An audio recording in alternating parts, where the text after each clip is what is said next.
Hello viewers, আসসালামু আলাইকুম। আশা করি সবাই ভালো আছেন। তো আজকে আপনাদের মাঝে আমি একটি ইম্পর্টেন্ট ভিডিও নিয়ে এসেছি। সেটা হলো যে আপনারা অনেকেই বাংলা লেখার সময় দেখতে পান যে আপনাদের বাংলা লেখা উল্টা পাল্টা আসে, অর্থাৎ লেখা একটা লিখলে আরেকটা আসে।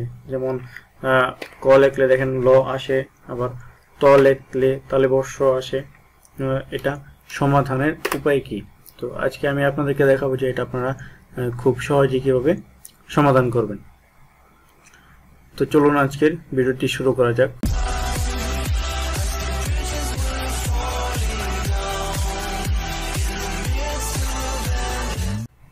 এরকম যদি আপনাদের লেখা উল্টাপাল্টা আসে, তো আপনারা সর্বপ্রথম যে কাজটি করবেন যে আপনারা দেখবেন আপনাদের বিজয় বায়ান্ন সফটওয়্যারটি ইনস্টল আছে কিনা। যদি ইনস্টল না থাকে তাহলে এই সমস্যাটি হবে।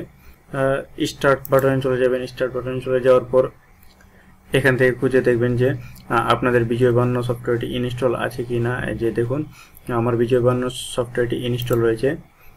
ইনস্টল থাকলে আপনাদের এরকম একটি আইকন দেখা যাবে এবং সেটি কত বিটের। যেমন এখানে যদি আপনার অন্য 64 বিটের জায়গায় যদি 32 বিট দেন তাহলে কিন্তু এই আইকনটি আসবে না, বা আসলেও আপনাদের লেখা সঠিকভাবে উঠবে না, অর্থাৎ সঠিক হবে না। আপনার বিট কিভাবে চেক করবেন সেটি আমি দেখাচ্ছি। যে দিস পিসি অথবা যার কম্পিউটারে যে নাম লেখা রয়েছে সেটি দেখবেন। এখানে রাইট বাটন ক্লিক করে নিচে দেখবেন লেখা আছে প্রপার্টিসে ক্লিক করবেন। ক্লিক করার পর এখানে দেখবেন আপনাদের কম্পিউটারে স্পেসিফিকেশন লেখা আছে। এই যে দেখুন 64 বিট অপারেটিং সিস্টেম, অর্থাৎ আমার পিসিটি 64 বিট দেওয়া। যাদেরটি 32 বিট দেওয়া তারা 32 বিটের জন্য বিজয় বায়ান্ন সফটওয়্যারটি ইনস্টল করবেন। যদি বিজয় বায়ান্ন সফটওয়্যারটি ইনস্টল থাকে তাহলে এরকম একটি আইকন দেখাবে। যাদের এই আইকন থাকা সত্ত্বেও লেখা উল্টাপাল্টা আসে তারা কি করবেন? তাদের কাজ হলো যে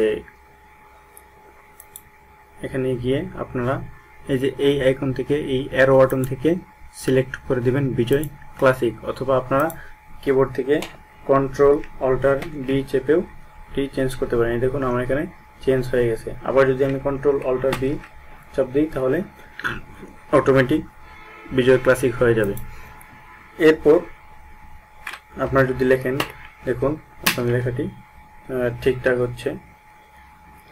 ক লিখলে ক আসছে, ত লিখলে ত আসছে, দ লিখলে দ আসছে, অর্থাৎ আপনাদের লেখাটি এখন ঠিক হচ্ছে। এখানে আরেকটি কথা হলো যে যাদের পিসিতে উইন্ডোজ 10 দেওয়া তারা অবশ্যই আগে .NET ইনস্টল করে নেবেন।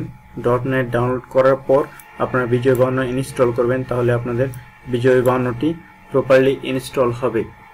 কেননা উইন্ডোজ 10-এ .NET ইনস্টল করা ছাড়া বিজয় বায়ান্ন ইনস্টল করলে সেটি কাজ করে না, বা অনেক সময় বিজয় বায়ান্ন ইনস্টল হয় না। তাই সর্বপ্রথম আপনারা .NET ইনস্টল করে দিবেন।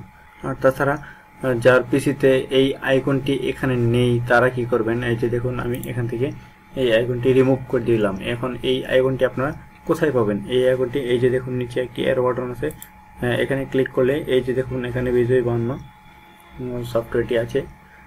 এখানে যারা রাইট বাটন ক্লিক করবেন, রাইট বাটন ক্লিক করার পর শো অ্যাজ টপ বার দেওয়ার পর এই যে দেখুন আমার আইকনটি এখানে চলে এসেছে। আপনারা এখান থেকে ইচ্ছা করলে ইংলিশ, ইউনিকোড অথবা বিজয় ক্লাসিক সিলেক্ট করতে পারেন, অথবা কিবোর্ডের কন্ট্রোল অল্টার ভি ক্লিক করলেই, চাপ দিলেই আপনাদের এখানে অটোমেটিক এটি চেঞ্জ হয়ে যাবে। তো এইভাবে আপনারা সহজে বাংলা লেখার উল্টাপাল্টা যাদের আসে তারা সহজে এটি ঠিক করতে পারেন। তো আজকের ভিডিওটি এই পর্যন্তই। সকলেই সম্পূর্ণ ভিডিওটি দেখার জন্য ধন্যবাদ। আসসালামু আলাইকুম।